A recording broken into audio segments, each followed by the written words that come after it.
जो भी छात्र अगर ये फॉर्म नहीं भरे हैं वो जाइए फॉर्म को फिलअप किए और तैयारी इससे कीजिए। मैं भी इस फॉर्म को खुद भरूंगा और इसका भी तैयारी करूंगा। चलिए इसके बारे में हम कुछ जानकारी लेते हैं। Bihar SSC, Bihar staff selection commission, ये क्या है? बिहार एसएससी, इसी के अंतर्गत क्या होता है, एग्जाम लिए जाते हैं और आदमी को यानी कि जो व्यक्ति पास होता है उसको अलग अलग डिपार्टमेंट में भेज दिया जाता है और ये ऑफिस वाला काम है, इसको करना होता है। देखिए इसका आवेदन का तिथि क्या है, आवेदन की तिथि क्या है? तो आवेदन की तिथि कब से भरा जा रहा है इसको हम बता दें तो 25 तारीख 8वां महीना 2025 से ये फॉर्म को भरा जा रहा है, यानी कि 25 अगस्त से भरा जा रहा है इस फॉर्म को। इसका अंतिम तिथि क्या है? अंतिम आवेदन तिथि, यानी कि अंतिम तिथि भरने का अभी क्या निर्धारित किया गया है? तो अभी निर्धारित किया गया है 26 तारीख 9वां महीना 2025, यानी कि 26 सितंबर से इस फॉर्म को भरा जा रहा है।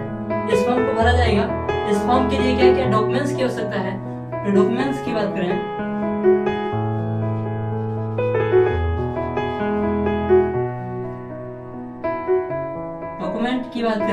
तो डॉक्यूमेंट में पहले हम लोग ध्यान रखें, अगर कोई छात्र 10th पास किया है तो भर सकता है, 10th का मार्कशीट भर सकता है। 10th का मार्कशीट की आवश्यकता होगी। वहां पे दोनों पे जाति की बात करें, अगर जाति है तो जाति सर्टिफिकेट ले जाएं। 3 नंबर आवास की बात करें, जाति आवास। और 4 में बात करें एनसीएल जिसके पास है वो ले जा सकते हैं। और उसके बाद से अगला ध्यान दें, हमें क्या करना है, पासपोर्ट साइज का फोटो ले जाना है, इसको हमें फोटो की आवश्यकता वहां पे होगी। मोबाइल नंबर की आवश्यकता हो सकती है, मोबाइल नंबर ले जाएंगे। 7 नंबर की बात करें, अगर आपके पास ईमेल आईडी है तो ईमेल आईडी ले जाएंगे या बना सकते हैं मोबाइल से। तो ये सारी चीजें क्या है हमें आवश्यकता है। साथ ही साथ इसमें पे हम क्या करेंगे, अपना हस्ताक्षर करेंगे। और आपको बता दें तो लाइव फोटो लिया जाएगा, यानी कि जब आप फॉर्म भरेंगे तो वहां पे खड़े रहेंगे, आपको वहां पे फॉर्म भरते वक्त ही वो फोटो लेंगे और उसको अपलोड करेंगे। तो ये डॉक्यूमेंट की बात करें तो 10th का मार्कशीट चाहिए, जाति चाहिए, आय चाहिए, निवास चाहिए। एनसीएल है तो एनसीएल, ईडब्ल्यूएससी है तो वो भी डाल सकते हैं। और फोटो है, मोबाइल नंबर चाहिए, ईमेल आईडी चाहिए, आपका खुद का हस्ताक्षर चाहिए। ये सारी चीजें आप डॉक्यूमेंट्स पहले रेडी कर लीजिए और उसके बाद से फॉर्म भरिए। अब बात करें इसका कट ऑफ कितना जाएगा, ये सारी चीजें देख लीजिए। अब बात करें इसका कट ऑफ कितना जाएगा, तो इसके बाद से हम देखते हैं किस सब्जेक्ट से कौन कितना नंबर आएगा।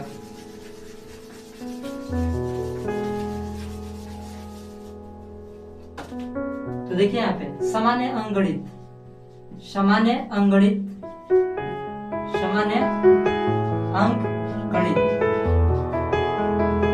यानी अर्थमेटिक्स ही रहेगा, इसमें एडवांस मैथ नहीं रहेगा। एडवांस मैथ में बात करें तो इससे आएगा 30 नंबर। कितना आएगा जी? 30 नंबर आएगा। ये 30 अंक आएगा, क्वेश्चन 30 अंक आएगा, ठीक है। क्वेश्चन कितना आएगा? 30 अंक आएगा।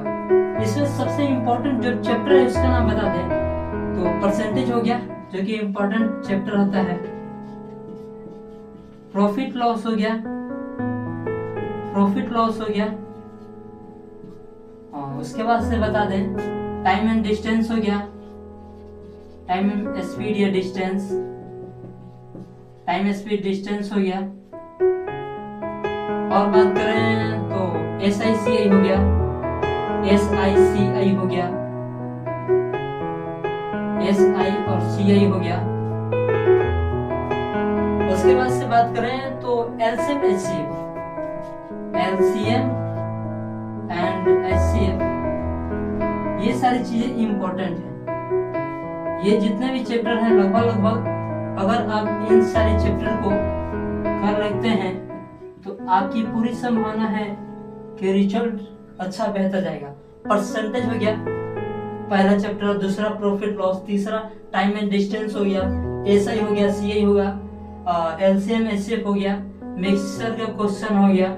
ये जो सारी जितने भी टॉपिक आप देख रहे हैं ये चीजें क्या है, बहुत ही कॉमन है, हर एक एग्जाम को जाता है। इस टॉपिक को आप कर सकते हैं, इसमें से 30 मार्क्स आएगा।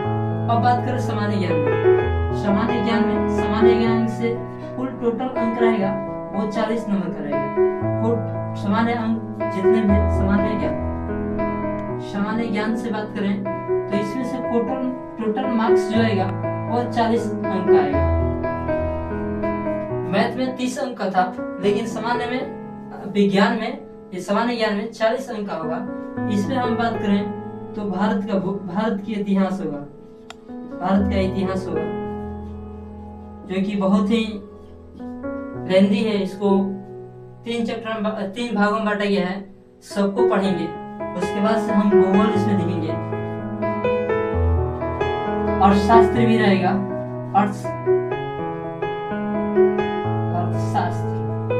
अर्थशास्त्र भी रहेगा, सामान्य विज्ञान भी रहेगा,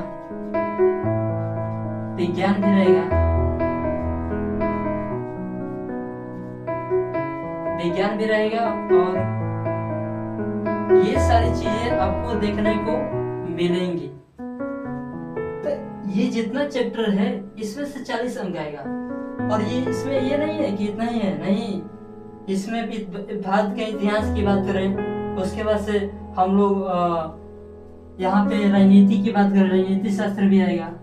ये सारी जीके जीएस के अंतर्गत आती है और ये बहुत गहरा एक सब्जेक्ट हो जाता है, इसीलिए इसमें से 40 मार्क्स दिया है। और इसको पढ़ना कम समय में हो नहीं पाएगा, लेकिन टॉपिक से रिलेट करके हम पढ़ेंगे तो सिलेबस खत्म हो सकता है। इसमें से 40 मार्क्स आएगा। पूरा टोटल 30 और 40 70 हो गया। और बात करें 40 और 30 70 हो गया, और हुआ 70 के बाद 30 मार्क्स का और आएगा। तो ये 30 मार्क्स क्या है, तो यहाँ पे इसमें हम लोग को बात करेंगे हिंदी की। हिंदी आएगा 30 मार्क्स का। हिंदी में भी देख लेते हैं कौन कौन से चैप्टर से पूछे जाएंगे।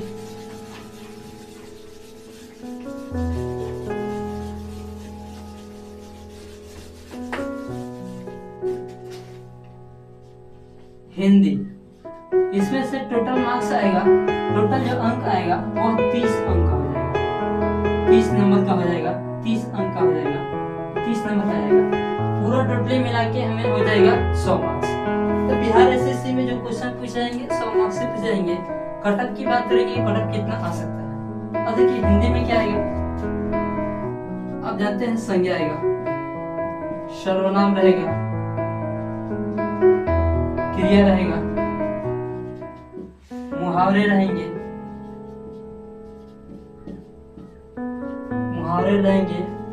मुहावरे लोकप्रिय रहेगा,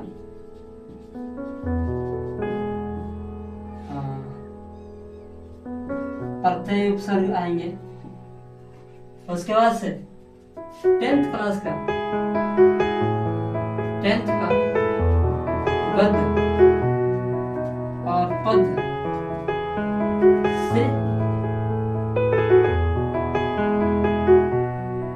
प्रश्न पूछे जाएंगे। संज्ञा हो गया, सर्वनाम हो गया, क्रिया हो गया, मुहावरे हो गया, लोकप्रिय हो गया, और प्रत्यय हो गया। क्लास 10th क्लास से गद्य और पद्य, इन सब से भी क्या करेंगे, क्वेश्चन पूछे जाएंगे और समास भी रहेगा। तो इन सभी से क्या होंगे, हमें टोटल 30 मार्क्स पूछे जाएंगे। और इसी को ध्यान देते हुए हमें क्या करना है, इसकी तैयारी करना है।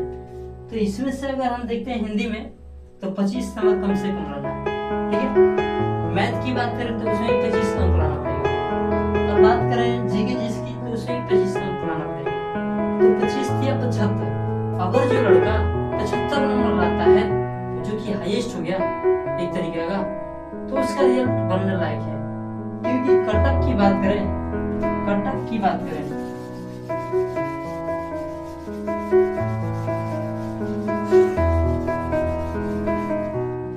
तो कट ऑफ अभी तक जितना भी अनुमानित किया जाता है, कट ऑफ आता है 70 और 80 के बीच में ही आता है।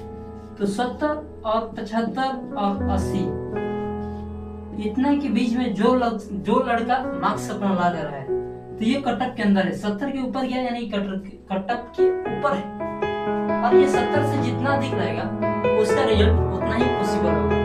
तो इन सभी को ध्यान देते हुए हम लोग क्या करेंगे, इसकी तैयारी करेंगे। कुल पद की बात करें तो इसमें टोटल पद जो है ना 3700 कुछ है, 3767 या कुछ है। इतना ध्यान रखिए 37 है, इससे थोड़ा सा ज्यादा है, 3700 कुछ है, जो कि यहाँ पे गलत भी हो सकता है। तो ये सारी बातें हुई। अभी क्या कीजिए, आप लोग जाइए डॉक्यूमेंट्स की तैयारी कीजिए, फॉर्म भरिए, और किसी एक यूट्यूब चैनल से या कहीं से भी सेल्फ स्टडी से भी आप अपनी तैयारी कीजिए। धन्यवाद। पढ़िए, आगे बढ़िए।